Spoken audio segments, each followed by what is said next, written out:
ഉയിരായി മാറവേ.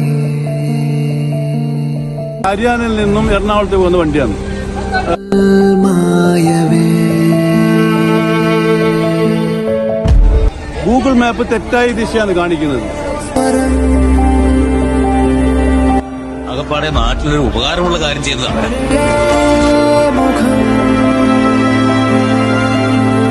അതുകൊണ്ട് തന്നെ ഈ ചേരൂർ എന്ന് പറഞ്ഞ ചെറിയൊരു റോഡാണ്. ഇതിലെ കൂടി ഒരുപാട് വണ്ടികൾ വന്ന് ഇപ്പൊ രാത്രി കാലങ്ങളിലൊക്കെ ഡ്രൈവർമാർ ഒരുപാട് ബുദ്ധിമുട്ടുന്നുണ്ട്. അതുകൊണ്ട്